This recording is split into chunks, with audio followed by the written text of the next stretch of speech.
പാട്ട് സർവകലാശാലയുടെ സിലബസിൽ ഉൾപ്പെടുത്തിയപ്പോൾ അതിനോട് ചേർന്നുള്ളത് എനിക്ക് തോന്നുന്നു just don't care us. They don't really care. They don't really care about us. All I wanna say is that they don't really care about us. ആ പാട്ടാണ്. അപ്പോ രണ്ട്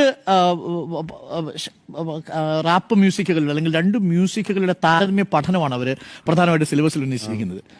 വേടൻ പക്ഷേ യൂണിവേഴ്സിറ്റിയിലും കോളേജിലും പോയി പഠിച്ചിട്ടില്ല അല്ലെ. വേടന്റെ പാട്ട് സർവകലാശാലയുടെ പാഠ്യപദ്ധതിയിൽ വരുന്നു. അങ്ങനെ വന്നു എന്നറിഞ്ഞപ്പോ എന്താ തോന്നിയത്? ഞാൻ എന്റെ സുഹൃത്തുക്കൾ എന്റെ സഹോദരന്മാരുടെ അടുത്ത് പറയും, നിങ്ങൾ കണ്ടോ ഒരു ദിവസം ഞാൻ മരിച്ചു പോകുമ്പോഴെങ്കിലും എന്നെ കുറിച്ച് 10ാം ക്ലാസ് പാഠപുസ്തകത്തിലെങ്കിലും പിള്ളേർ പഠിക്കുമെന്ന് പറയാറുണ്ട്. ഞാൻ ഇടയ്ക്ക് വെറുതെ യൂണിവേഴ്സിറ്റിയിലാണ്. അതെ, ഞാൻ വെറുതെ കോമഡി അടിക്കാൻ വേണ്ടി പറയണാണ് പിള്ളേരുടെ അടുത്ത്. അപ്പൊ ഇതേമാതിരി ഇത് ഞാൻ എപ്പോഴും പറയാനുള്ള എന്റെ സുഹൃത്തുണ്ട് ഹൃദിക്. അപ്പൊ ഹൃദിക്കാണ് ഏർലി മോർണിംഗ് എനിക്ക് ഇത് അയച്ചു തരുന്നത്, കാണണമെന്ന് പറഞ്ഞിട്ട്. അപ്പൊ ഞാൻ ആരുടെ അടുത്തൊന്നും പറഞ്ഞതിന് എനിക്ക് ഭയങ്കര സന്തോഷമായി. അത് നമ്മളെ കുറിച്ച് പഠിക്കുക.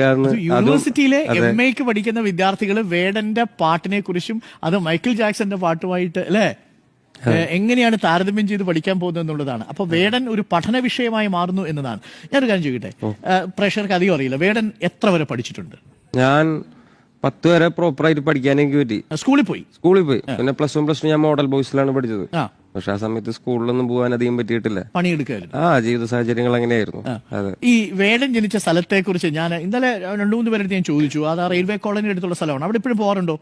പിന്നെ എനിക്ക് ഒരുപാട് സുഹൃത്തുക്കൾ ഇപ്പോൾ അവിടെയുണ്ട്. ആ സ്ഥലത്തിന്റെ പേര് എന്നെ അത്ഭുതപ്പെടുത്തി. സ്വപ്നഭൂമി എന്നായിരുന്നു ആ സ്ഥലത്തിന്റെ പേര്. റെയിൽവേ ജനിച്ചു വളർന്ന സ്വപ്നഭൂമി നമ്മുടെ ഞാൻ താമസിച്ചിരുന്ന കോളനിയാണ്. അതൊരു കോളനിയാണ്, ഒരു പട്ടികജാതിക്കാരുടെ കോളനിയാണ്. അതിന്റെ പേരായിരുന്നു സ്വപ്നഭൂമി. പിന്നെ സ്വപ്നഭൂമി കോളനി, തളപ്പറമ്പ് കോളനി.